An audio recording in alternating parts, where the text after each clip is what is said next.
discuss the three branches of ballistics. Number 1 is internal ballistics, the study of what happened inside a firearms barrel from the moment of firing until the projectiles exit.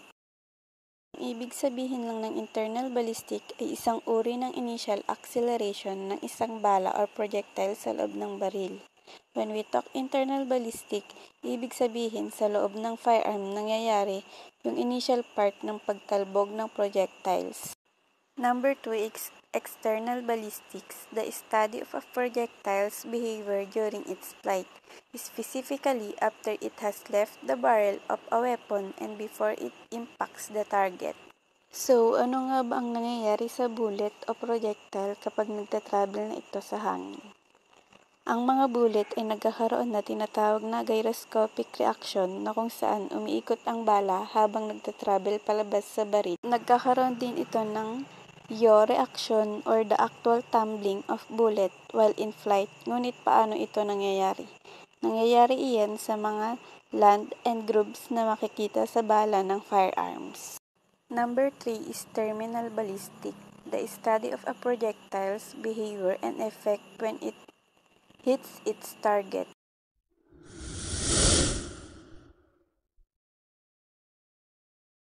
Shoulder gun, a general term for long gun designed to be fired from the shoulder. Longer barrel for improved accuracy, typically more powerful and longer range than handguns. Requires two hands and shoulder support to shoot effectively. Use hunting, military, law enforcement, long-range shooting. Handgun, a small firearm designed to be held and operated with one hand. Common types is pistol and revolver. Compact and easy to carry, limited range and power compared to rifle. Common for self-defense, law enforcement, and shotgun, a type of shoulder-fired gun that fires shell filled with multiple small pellets or single large slug. Very effective at short range. Smoothbore, great for hunting birds, home defense, and sport shooting. Birdshot, many small pellets. Buckshot, large pellet for more stopping power. Slug, a single large projectile.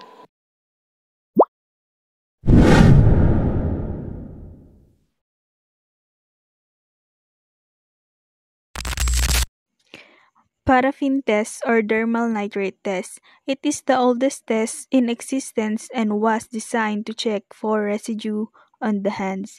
The hands were coated with paraffin or wax, and then the paraffin was tested with diphenylamine. If the wax turns blue, nitrate is present. Nitrate is the most common unburned part of the gunpowder residue. Harrison-Gilroy test. It is the test that does not check for nitrate at all, but for antimony, barium, and lead using the same paper color change indicator. Orange color indicates antimony. If the color changes to red by adding sodium rhodizonate, lead or barium is present by adding HCl, and if red turns to blue, lead is present, but if red color is retained, barium is present. Marshall and Tiwari tests are used to determine the firearm's distance. Both tests are for nitrates. A filter paper was soaked in acetone and pressed on the target. If a deep yellow spot appears, nitrates were present. Walker test, a chemical test for the presence of nitrates in unburned or partially burned propellants. This test gives the proof valuable information about the range at which the weapon was fired.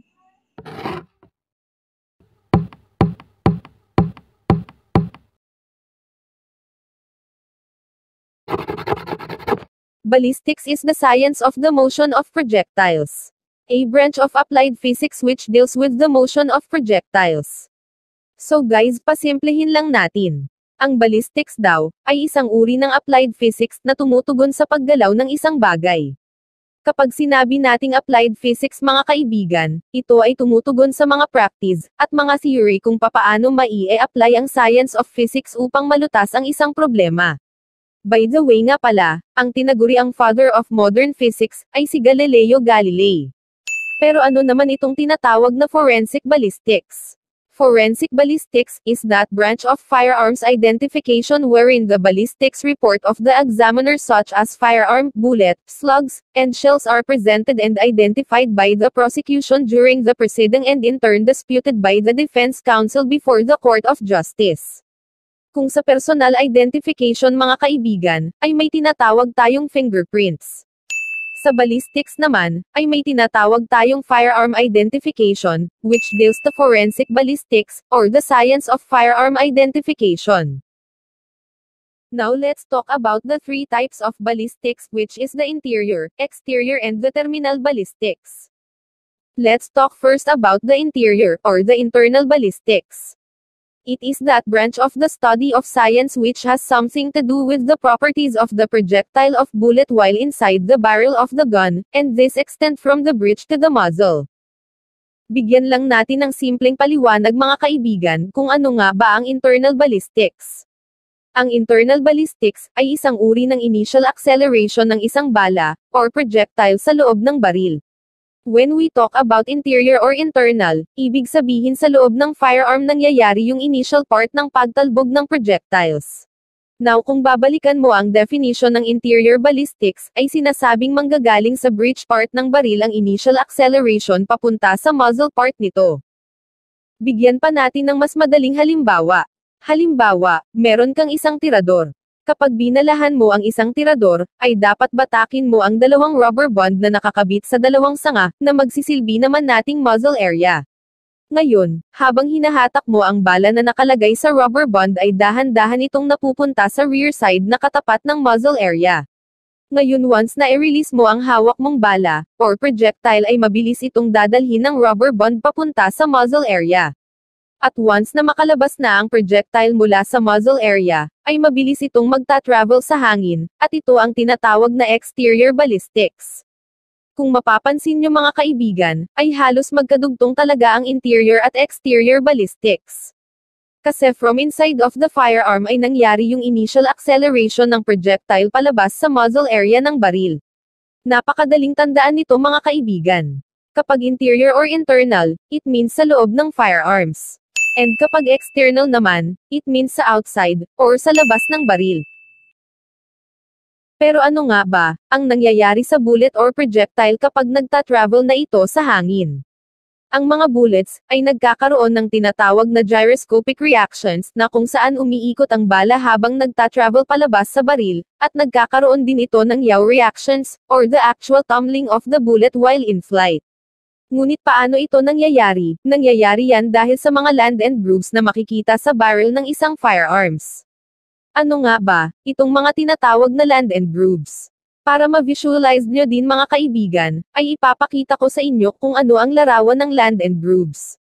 Heto ang larawan ng land and grooves, kung mapapansin nyo, ay parang mga uka ito na nakalagay sa barrel ng isang firearms na may pa-circular pattern, at once na dumaan dito ang bullet, ay gagawa ito ng mga gasgas sa tabi ng mga tingga na magiging dahilan ng pag-ikot nito. Ang travel of bullet mga kaibigan, ay gumagawa din ng tinatawag na trajectory. Ang trajectory, ay ang tawag sa actual curve na ginagawa ng bullet while in flight. Once na makumpleto ang trajectory, ay mararating na ng projectile ang tinatawag na terminal. Ito ang tawag sa magagawang impact ng bullet once na sumalpok na ito sa kanyang target. That the terminal ballistics is the science that deals with the effects of the impact of the projectile on the target. At yan nga po, ang mga bagay na dapat nyong malaman, tungkol sa 3 types of ballistics.